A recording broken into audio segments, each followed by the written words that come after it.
안녕하세요. 사랑하는 남자친구와 결혼을 앞두고 있던 20대 여성입니다. 나이를 떠나 자기 체면과 자존심이 중요하지 않은 사람이 세상에 어디 있을까요?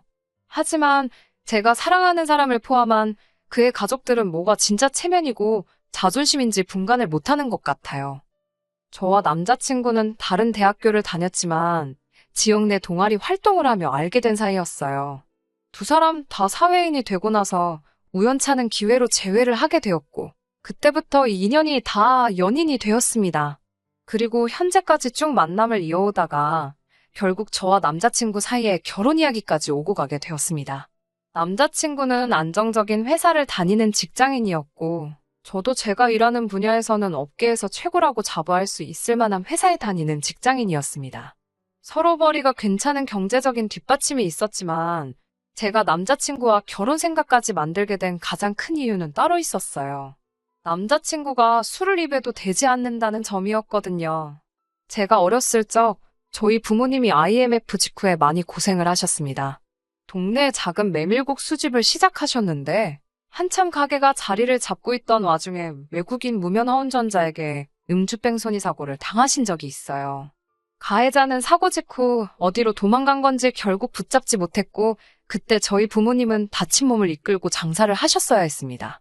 지금은 지방에 분점까지 낼 정도이고 두 분 노후 준비까지 걱정 안 해도 될 정도로 성공하셨지만 그때 두 분이 다친 몸 이끌고 고생하시던 모습이 기억에 남아서 그때부터 자제력을 잃고 술 마시는 사람들만큼은 정말 싫어했거든요. 남자친구도 말하길 할머니께서 과거에 시장에서 원단 장사를 하셨다며 이야기를 꺼냈어요. 수완이 엄청 좋으셔서 큰돈을 버셨고 건물까지 있다고 하더라고요. 아버님하고 삼촌은 할머니 따라서 이 사업 저 사업 하고 계신다고 하고요.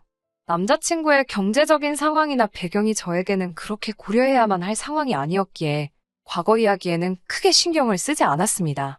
저희 부모님도 사업을 하고 계시고 아직도 현역에서 뛰고 계시니 남자친구 가족들도 그런가 보다 했어요. 중요한 건 저나 남자친구가 아직 젊다는 것이고 둘 다 탄탄한 직장이 있겠다. 앞으로 잘 될 일만 있겠구나 싶었습니다. 이후로 반년쯤 지났을 무렵 남자친구가 할머님 정정하실 때 결혼해서 손주까지 안겨드리고 싶다며 저에게 정식으로 프로포즈를 해왔습니다. 그동안 제가 봐온 남자친구의 사람됨됨이와 그에 대한 믿음을 바탕으로 남자친구와 결혼을 약속하게 되었어요.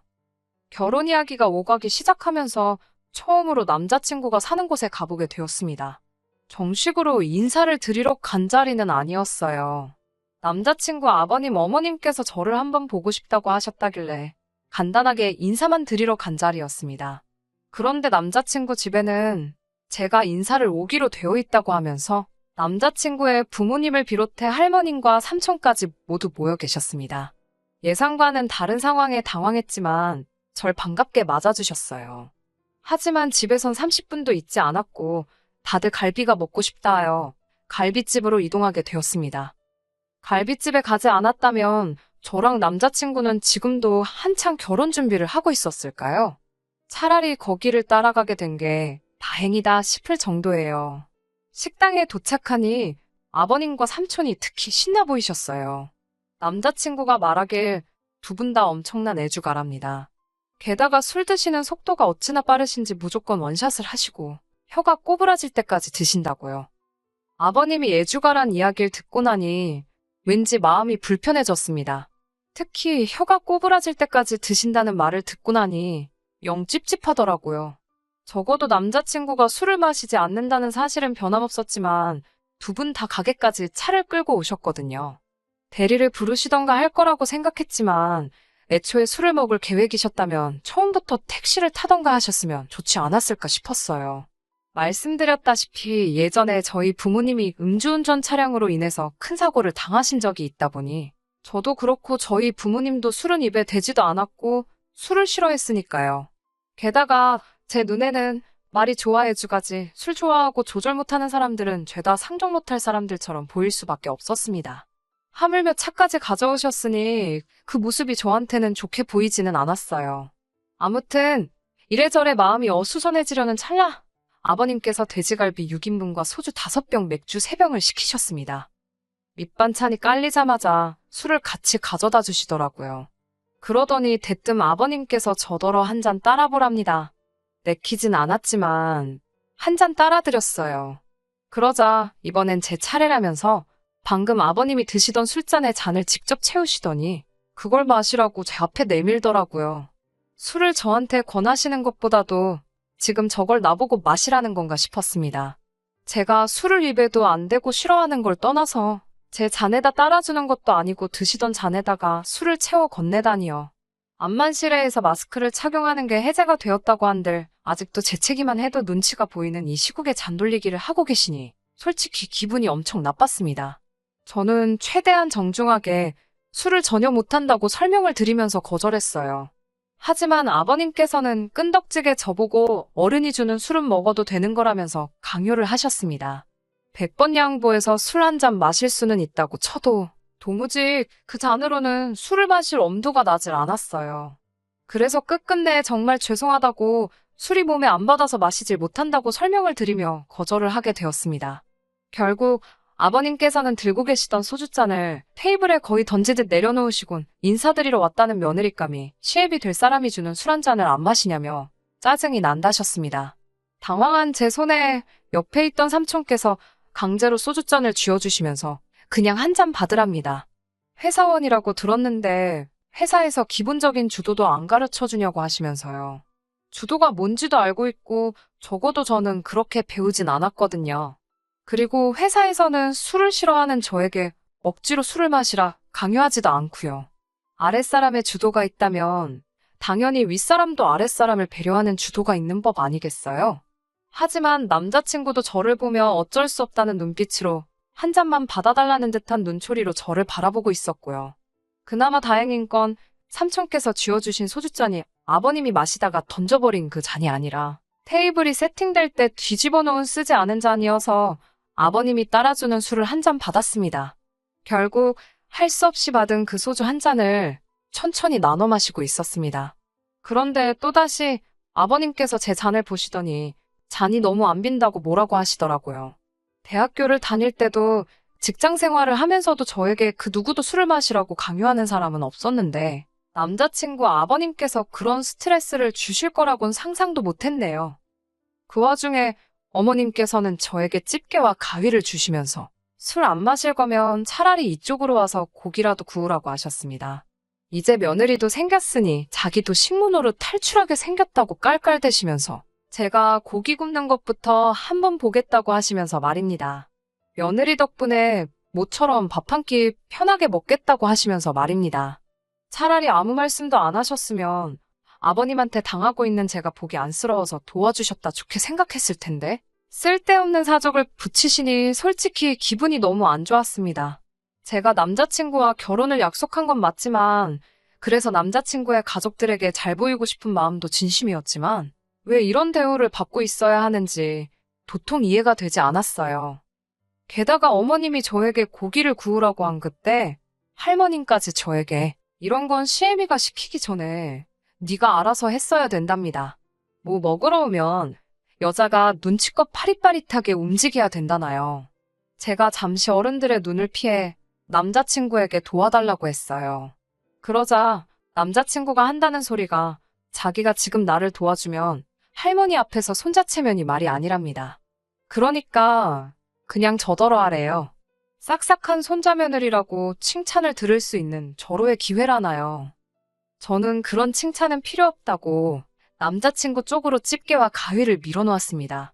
그리고는 할머님과 어머님의 매서운 눈초리를 못 본 채 외면하고 있었지요. 결국 고기는 남자친구가 구웠고요. 아버님께선 그 사이에 술 기운이 좀 오르신 듯 했어요. 가만히 저를 쳐다보시더니 잠깐 여기 옆으로 좀 와서 앉아보랍니다. 시아버지한테 고기쌈이나 하나 싸서 입안에 넣어주라고요. 그냥 간단하게 인사드리러 온 자리였는데 남자친구 가족들은 제가 무슨 며느리 자리 면접 보러 온 거라 착각하시는 것 같았습니다. 그렇다고 자리가 자리인데 제가 무조건 싫다고만 할 수도 없는 노릇이었고 소주 한 잔 마시라고 하실 때부터 아버님 성질머리 고약한 건 이미 파악을 한 상태였잖아요. 거기서 뻐기고 있어봐야 목소리만 커지겠다 싶어서 쌈 하나 싸드렸죠. 그나마 다행인 건 원래 바라신 대로 입에는 넣어드리지 않고 그냥 드렸더니 그쯤 하면 됐다 싶은 모양새로 별말을 안 하시더군요. 그리고 나서 아버님께서도 며느리도 한입 해야지 않겠냐고 쌈을 싸서 주시길래 제 입으로 가져다 주기 전에 잽싸게 손으로 받아서 입에 넣었습니다. 그런데 그걸 보더니 아버님이 저한테 성질을 부리기 시작했어요. 저희 부모님이 저한테 식사 예절을 안 가르쳤냐고 합니다. 입에 안 넣어준 게 문제인가? 사주는 걸 손으로 받아먹은 게 문제인가? 왜 또 저러고 계시나 그렇게 생각하고 있었는데 어른을 앞에 두고 쌈을 그냥 먹는 게 어딨냐입니다. 뭔 소리를 하시는 건가 싶었는데 어른이 앞에 있으면 고개를 돌려서 먹는 게 당연하지 않냐고 하시는 거예요. 아까는 술 마시면서 주도 타령을 하시더니 쌈 싸먹을 때도 고개를 돌려서 먹어야 되는 쌈도가 따로 있는 거였나요? 생전 처음 들어보는 식사 예절에 저희 부모님까지 거들먹거리시니 기분이 굉장히 나빴습니다. 게다가 이번에도 역시 남자친구는 아버님이 저한테 언성을 높이고 있는 가운데 또 상황을 애써 못 본 척하고 있더라고요. 잘못한 게 없으니 그 앞에 죄송하단 말은 전혀 하고 싶지 않았어요. 그래서 가만히 있었습니다. 제가 굽히지 않고 있으니 아버님은 저한테 계속 큰 소리 치고 계시고 차라리 속으로는 제가 며느리감으로 불합격이 되었으니 결혼 허락을 안 하겠다고 여기서 이만 가보라고 해주셨으면 싶었습니다. 제가 제 발로 그 자리를 뛰쳐나갈 수도 있었지만 그때는 행여나 그게 예의 없는 행동이고 그로 인해 저희 부모님 얼굴에 먹칠을 하게 되지 않을까 싶어서 가만히 있었거든요. 제가 계속해서 아무 말도 없으니 아버님은 어디서 못각 같은 며느리감을 데리고 왔다며 당신은 나긋나긋한 여자가 좋으니 남자친구에게 결혼하면 저를 교육 좀 잘 시켜서 태도 좀 고치게 하랍니다. 술도 좀 배우고 주도도 배우고 기본 예절도 배워서 어른들 있을 땐 어떻게 해야 하는지 좀 배우라면서요. 게다가 어머님과 할머님까지 저더러 식당에 사람들도 많은데 시댁 어른들 체면도 생각 안 하고 싫다 소리만 계속하면 어쩌냐입니다. 옆 테이블 사람들이 저 때문에 당신들을 비웃고 있답니다. 남자친구한테도 너 사귀면서 남자친구라고 제대로 대접이나 받고 사귀었냐며 무안을 주시더라고요. 상황이 이쯤 되니 이미 저는 이 집구석에 잔뜩 질려버렸어요. 어떻게 집안에 정상적인 사람이 한 명도 없는 건지. 그나마 정상이라고 생각했던 남자친구마저 제가 처한 상황에 한마디도 나서지 않고 있으니 아무리 봐도 제가 이런 대우를 받는 게 당연하다고 생각하는 사람인 게 아닌가 싶었습니다. 차라리 결혼 이야기를 꺼내기 전에 나는 내 가족들이 먼저고 내 가족들이 너한테 어떠한 행동을 해도 너가 다 참아야 한다고 말해줬으면 애초부터 결혼하자는 말에 알겠다 대답하지 않았을 텐데 라는 생각이 들더라고요. 아니면 처음부터 자기 가족들이 하자가 있는 걸 알고 있었고 그 사실을 들키면 결혼하려 드는 사람이 없겠다는 확신을 가지고 있었던가? 그래서 어디 눈먼 여자가 있어서 운 좋게 결혼하면 다행이고 아니면 말고 하는 식으로 그런 게 아닐까? 남자친구 머릿속을 들여다볼 수는 없으니 제 생각에는 아무리 생각해도 둘 중에 하나밖에 없겠다고 생각했습니다. 술이 더 들어가자 아버님과 삼촌께서는 별 이야기를 다 꺼내시더라고요. 그리고 그 와중에 제가 미처 남자친구에게서 듣지 못한 이야기들도 있었습니다. 삼촌께서는 젊은 날 반복된 사업 실패로 신용불량자가 되었다는 이야기를 자랑처럼 하더라고요. 아버님도 사업을 하고 계시기는 하는데 마땅한 수입이 없으신 건지 싶었습니다. 그렇게 주고받던 이야기가 결국에는 조카 자랑, 자식 자랑으로 넘어가더라고요. 형님이 자식 하나는 잘 키웠다고요. 우리 집안 짊어지고 가는 모습이 장하다고 하시는 거예요. 그러면서 알게 된 충격적인 사실은 남자친구의 부모님은 물론 삼촌부터 할머님까지 전적으로 남자친구가 벌어오는 돈에 기대서 살고 있더라고요. 제가 온다고 해서 아버님 댁에 다른 분들이 오셔서 모인 게 아니셨고 그 집에서 다섯이 온 식구가 모여 살고 있었던 겁니다. 자세히는 모르겠는데 왕년에 잘 나갔을 때 이야기를 계속 꺼내시는 걸 보니 남자친구 말대로 할머님이 돈을 잘 버셨던 건 사실인 것 같지만 아버님이고 삼촌분이시고 두 사람이 사업으로 할머님 재산을 날려먹은 것처럼 보였어요. 그리고 그걸 자랑이랍시고 떠들어대는데 남자친구 배경이 결혼하는데 중요한 부분은 아니었지만 이미 이 시가족이 될 사람들의 바닥을 결혼 전에 다 알게 되어버렸는데 그게 끝이 아니라 바닥 아래에 더 깊은 바닥이 있었다는 걸 알게 돼버린 거예요. 몇 년 동안 쌓아올린 남자친구와의 정은 이미 이 자리에서 몇 시간 만에 날아가 버린 지 오래였고, 저는 언제쯤 남자친구한테 결혼은 없었던 일로 하고 헤어지자는 말을 꺼내는 게 좋겠나 생각하고 있었습니다. 그 와중에도 남자친구는 제가 자기랑 결혼을 할 것이라 철석같이 믿고 있는지, 자기가 가족들을 먹여 살리는 건 우리가 결혼을 해도 달라질 일이 아니라고 말하는 거예요. 어차피 저도 돈을 벌고 있으니 자기가 월급을 받아오면 애초에 그 돈은 없는 셈 치면 된다는 겁니다. 남자친구가 한 달에 300만 원을 번다고 치면 그 중에 150만 원은 없는 거다. 그러니 자기 월급이 애초부터 150만 원이었다 생각하라는 거예요. 그런 이야기를 아무렇지 않게 하는 남자친구보다 그 모습을 우리 아들, 우리 조카, 우리 손자 참 장하다 하는 표정으로 바라보는 남자친구 가족들을 보니 왠지 모르게 소름이 다 끼치더라고요. 저는 차라리 그날 일이 하늘이 제게 주신 기회라고 생각했어요. 제 발로 스스로 지옥불 불구덩이에 뛰어들기 전에 그동안 제가 착하게 살아온 걸 봐서 유턴할 기회를 주신 게 아닌가 싶더라고요. 또 저희 부모님 싸잡아서 예의범절이 어쩌고 하는 게 듣기 싫어서 참았는데 이 말도 안 되는 자리에 1분이라도 더 있었다가는 저희 부모님이 저를 자존감도 없게 키우셨다 생각하지 않겠나 싶었습니다. 더 길게 말할 것도 없이 그냥 자리에서 일어나서 저는 이만 가보겠다고 하고 가게 밖을 나왔어요. 그러니 남자친구가 황급히 저를 쫓아나오더라고요. 그러면서 하는 말이 그렇게 그냥 가면 어떡하냐고, 자기 가족들이 지가 푸대접을 받으며 산다고 오해하지 않겠냐고 하면서 그냥 갈 거면 계산이라도 하고 가라는 겁니다. 정말 태어나서 싸움 같은 거 해본 적이 한 번도 없는데 남자친구 저러는 꼬라지를 보고 있으니 열이 확 올라서 저도 모르게 뺨을 한 대 후려 갈겨버렸어요. 니네 가족들이 처먹은 걸 왜 내가 내냐고. 어차피 니들 가족이 너가 그러는 거 자랑스러워하는 것 같은데 니 돈으로 내라고 했어요. 그리고 결혼이고 나발이고 그런 게 문제가 아니라 앞으로 나한테 연락하지 말라 했습니다.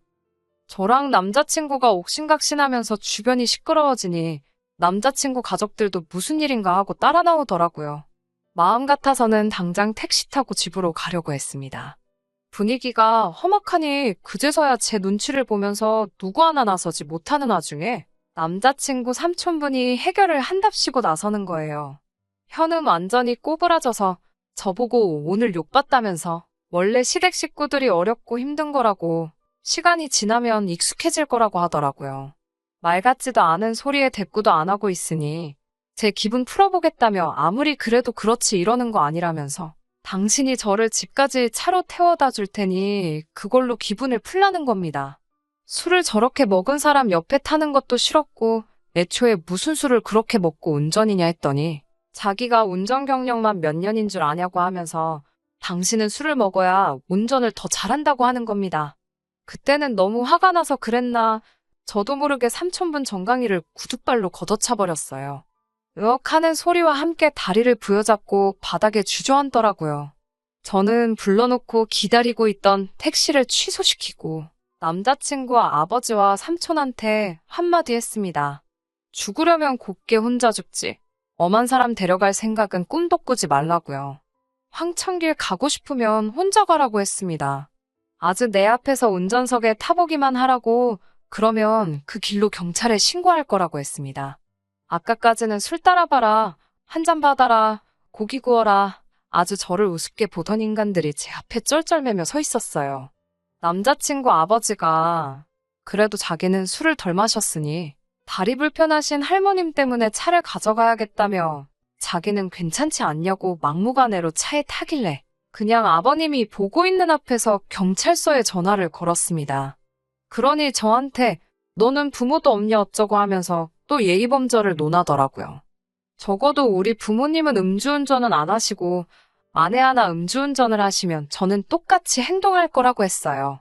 가게 밖에서 소동이 나고 있으니 무슨 일인가 구경하는 사람들도 남자친구 가족들한테 걸어가라 하면서 같이 저에게 동조해줬고 남자친구 가족 때 저 혼자였던 게 주변 사람들까지 가세하고 나니 결국엔 차를 주차장에 두고 집 쪽으로 걸어가더라고요. 효자 났다고 하더니 밥값 내고 5식구 택시 2대 부르는 건 아까웠는지 다리 불편하다는 할머니 모시고 저만치 걸어가는데 아주 그 꼴이 말이 아니더라고요. 그리고 이틀 뒤 남자친구가 연락을 해왔습니다. 붙잡진 않을 거지만 부탁하고 싶은 일이 있다며 한 번만 만나달라고요. 뭘 만나기까지 하냐고. 할 말 있으면 전화로 하라고 했습니다. 그러니 저를 불러 한다는 소리가 자기가 자존심이 좀 강해서 그렇다며 혹시 우리를 둘 다 알고 있는 주변 지인들한테는 자기가 저를 찾다고 이야기하면 안 되겠냐고 그러더군요. 진짜 끝까지 뭐 이런 찌질한 게 다 있는지. 그런 건 어떻게 말하든 네 알아서 하라고 했습니다. 다만 제 소식을 물어오는 사람들한테는 거짓말을 하지는 않을 거라고요. 혹시나 정말 헤어지게 된 게 저 때문에 그런 거냐 물어오는 사람들에겐 무슨 일이 있었는지 낱낱이 다 말해주겠다고 했습니다. 남자친구는 전화기 너머로 조용하더라고요. 암만 생각해도 자기가 좋은 말 들을 게 하나 없는 거 누구보다 잘 알고 있으니 저러는 거다 싶었어요. 지금 저는 다시 솔로 라이프로 돌아와 즐겁게 살고 있습니다. 다행히 남자친구와 연애하는 동안 제가 어디 사는지 알려준 적이 없었기 때문에 전화번호 하나 바꾸고 나니 두 번 다시 마주칠 일 없이 안전이별을 하게 되었네요. 똥차가 가고 나면 벤치 온다는데 지금은 똥차고 벤치고 차가 문제가 아니라는 생각이 드네요. 누가 그 안에서 술 먹고 운전하고 있을 수도 있는 거잖아요. 인연이라는 게 진짜 있으면 제가 서두르지 않아도 언젠가는 만나게 되겠지요. 그저 지금은 이렇게 스트레스 받을 일 없는 이 시간을 즐기려고 합니다. 끝까지 들어주셔서 감사합니다. 오늘의 사연은 여기까지입니다. 구독과 좋아요, 알람 설정 부탁드리고 더 좋은 사연으로 다시 찾아뵙겠습니다. 감사합니다.